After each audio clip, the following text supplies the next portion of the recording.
आए दिन हमें कचहरी में फैमिली मैटर्स के केस देखने पड़ते हैं। उन केसों को चाहे हम लड़ें या ना लड़ें, कई लोग तो सलाह दे जाते हैं कि क्या किया जाए। जहाँ तक मेरा सवाल है, मैं तो कहता हूँ कि जब तक पुरुष आयोग का गठन ना हो जाए, कृपा करके आप लोग न्याय के लिए कोर्ट का दरवाज़ा मत खटकाएं, क्योंकि पत्नी के रक्षा के लिए तो बहुत कानून बने हुए हैं, लेकिन पति बेचारा सच्चा होते हुए भी हार जाएगा, क्योंकि उसके लिए कोई कानून नहीं है। सारे कानून महिलाओं के, फीमेल के फेवर में बने हुए हैं। अब ये जो तलाक के उसके झगड़े आते हैं, ये कुंवारों के तो होते नहीं, लिविंग रिलेशन वालों के भी नहीं होते हैं, बॉयफ्रेंड और गर्लफ्रेंड के भी ये झगड़े नहीं है। तो ये झगड़े किसके हैं? हाजिर जवाबी से सभी कहेंगे कि ये झगड़े पति और पत्नी के हैं। वो लोग जो किसी रीति रिवाज से विवाह बंधन में बंधे, सारे रिश्तेदारों ने आके उनको अग्नि के फेरे लेते हुए देखा, रिसेप्शन देखी, शादी के कार्ड बटे, मिठाइयाँ बनी, घोड़ी वाले बुलाए गए, बैंड बाजे वाले बुलाए गए, डोली वाले बुलाए गए, फोटोग्राफर बुलाए गए, वीडियोग्राफर बुलाए गए, तब जाके ये शादी का रिश्ता इस तरह हमारे सामने आया। देखिए, सनातन धर्म में शादी विवाह दो आत्माओं का मिलन माना जाता है। वे आत्माएं जो पिछले जन्म, सातों जन्म से एक दूसरे के साथ रही हैं और जीवन मृत्यु के कारण वो आपस से बिछड़ते रहे हैं, फिर अगले जन्म में वो मिलते हैं। इसमें एक प्यार होता है, लुभावनापन होता है, मिलन की तमन्ना होती है, और पति और पत्नी दोनों किसी न किसी सपने में खोए रहते हैं कि उनको पति ऐसा मिलेगा। पति सोचता है, लड़का सोचता है कि उसे पत्नी ऐसी मिलेगी। इस रिश्ते में दोनों के रिश्ते ऐसे होते हैं कि सुख दुख एक दूसरे के हो जाते हैं, सपने एक दूसरे के हो जाते हैं, जीवन एक दूसरे का हो जाता है, एक दूसरे के लिए जीते हैं, मरते हैं। लेकिन बड़े दुख की बात है, पुरुष आयोग की डिमांड इसीलिए पैदा हुई कि जो पहले नहीं होते थे, यानी कि तलाक, डाइवोर्स, हिंदू संस्कृति में, भारत में देखने को नहीं मिलता था। लेकिन कुछ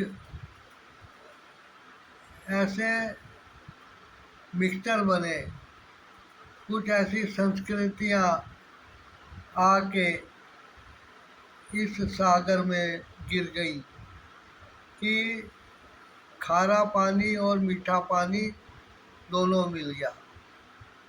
हाँ, जब खारे पानी में हमारा मीठा पानी गिरा, और समुंदर में नदी का पानी जब मिलता है तो अपनी मिठास खो देता है, वो भी खारा हो जाता है। ऐसे ही आजकल वो बात नहीं रही है। पहले आत्मा से आत्मा का मिलन माना गया और यही रिवाज था। लेकिन अब आत्मा और शरीर का रिश्ता मानते मानते लोग शरीरों का रिश्ता मानने लगे। आत्माएं उनको दिखती नहीं है, सिर्फ शरीर दिखते हैं। आजकल पति पत्नी में झगड़े बहुत बढ़ गए हैं, इतने ज़्यादा कि शादियां टूटने पे आ जाती है और टूट भी जाती है। बच्चे यदि होते हैं तो छोटे छोटे होते हैं और बच्चों का भविष्य भी खटाई में पड़ जाता है। उनकी परवरिश में कहीं न कहीं कमी रह ही जाती है।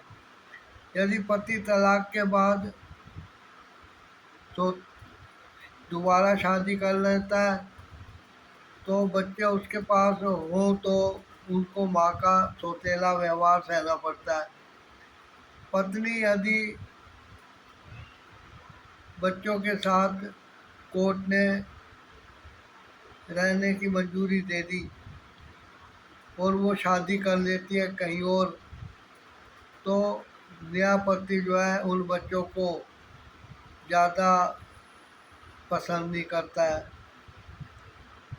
और अगर पत्नी शादी ना करे और अकेली रहे और पति भी शादी ना करे अकेला रहे तो एक तरफ माँ की और दूसरी तरफ पिता की कमी बच्चों को भुगतनी पड़ती है। उनकी परवरिश नहीं होती। कई बार पैसे की तंगी के कारण स्कूलों की पढ़ाई भी ठीक नहीं चलती है। मैं कुछ कारण बताता हूँ जो कि आजकल झगड़े का कारण है। पहला तो है ईगो प्रॉब्लम, जिसमें एक दूसरे को नीचा समझा जाता है, गलत समझा जाता है और अपने आप को सियाना समझा जाता है। लेकिन वास्तविकता क्या होती है, असली क्या बात है, उसकी तरफ किसी का ध्यान नहीं जाता। और ईगो इस हद तक होती है कि घर की दहलीज को पार करके एक एडवोकेट के चैम्बर तक वे पहुंच जाते हैं। लेकिन वो दोनों एक के पास नहीं जाते, अलग अलग एडवोकेट के पास जाते हैं। एडवोकेट भी कई बार कोर्ट केस की सलाह दे देते हैं, जबकि पहले मीडिएशन होना चाहिए, बीच बचा समझौता तय होना चाहिए। लेकिन ये एक ईगो प्रॉब्लम पहला कारण है। मेरे पास जो भी आते हैं तो उनको मैं सलाह देता हूँ। पति आता है तो उसको कहता हूँ अपनी पत्नी के साथ एक बार मेरे पास आओ। यदि पत्नी मेरे पास आ जाती है सलाह लेने तो मैं कहता हूँ अपने पति के साथ आओ। तो दोनों को मैं सलाह देता हूँ कि थोड़ा एडजस्ट करने की कोशिश करो, ईगो को आड़े ना आने दो, ईगो को एक तरफ रख दो, क्योंकि अब तुम एक गाड़ी के दो पहिए हो।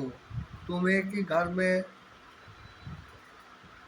माता पिता दोनों परिवारों के और तुम दोनों के हामी भरने से ही रिश्ता हुआ था। तो बहुत जल्दी एक दूसरे से अनबन महसूस ना करो, एक दूसरे का एडजस्ट करो।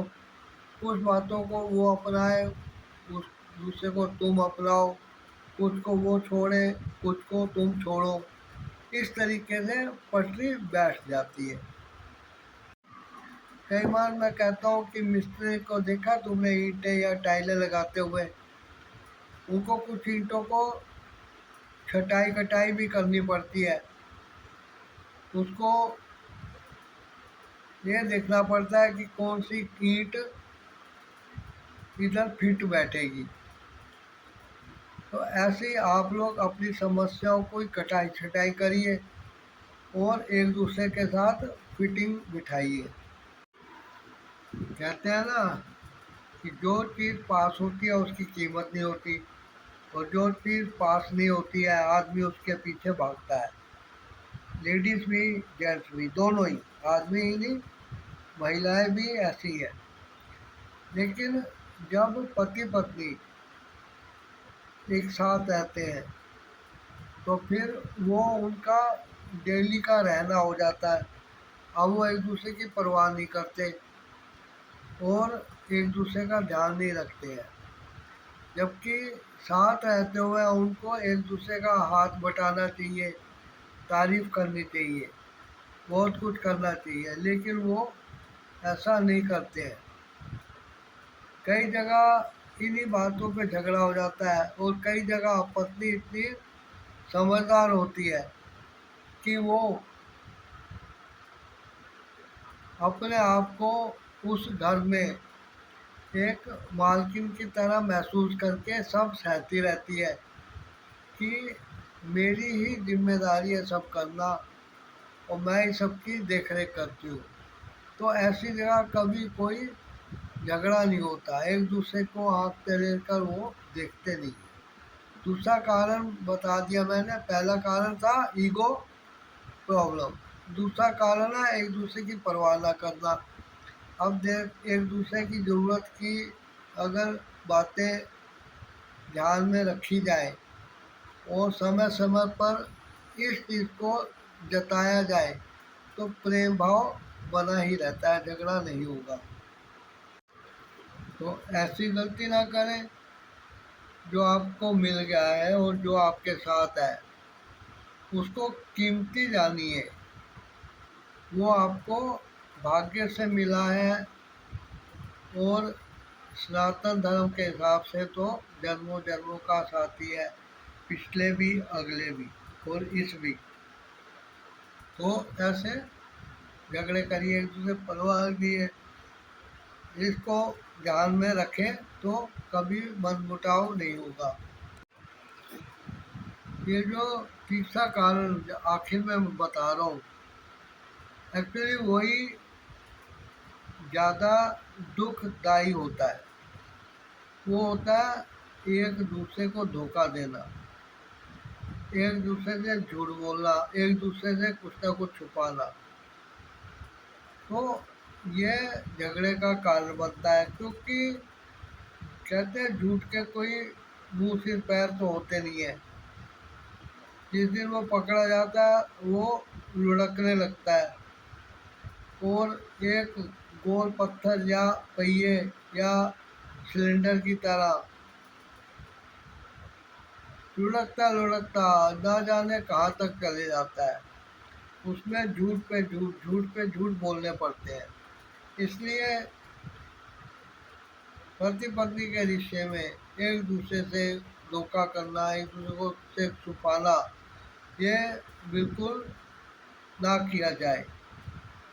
ऐसे होने चाहिए पति पत्नी के रिश्ते जिनमें सब साफ हो, ट्रांसपेरेंट हो, पारदर्शी, एक दूसरे के अंदर दोनों बखूबी झांक पाए, और ऐसी नौबत ना आए कि शक उनके दिल में दिमाग में घर पर कर जाए। हम लोगों में ये संबंध एक धार्मिक रीति रिवाज से संपन्न होता है और पवित्र रिश्ता माना जाता है, बिल्कुल पवित्र, जहाँ कोई दाग नहीं, कोई शक करने की जगह नहीं।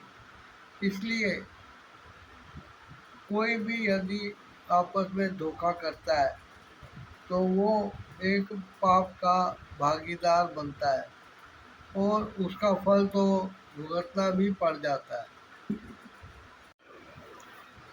ऐसे धोखे वाले केस यदि मेरे पास आते हैं तब मैं उनको कहता हूँ कि भैया तुम लोग कचहरी का दरवाज़ा बेखटके खटका दो और एक दूसरे से अलग हो जाओ, क्योंकि ऐसे केस आईपीसी के सेक्शन 302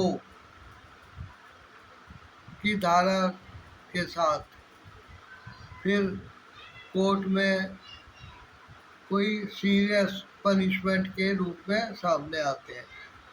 आशा करता हूँ इस चीज़ को आप समझ के अपने जीवन को सुलझाएंगे, मन मुटाव को दूर करेंगे, अनबन को दूर करेंगे और इस चैनल को भी सब्सक्राइब करेंगे। वीडियो को लाइक शेयर कमेंट तो कर ही दीजिएगा। Thanks for watching the video. मिलते हैं अगले बार।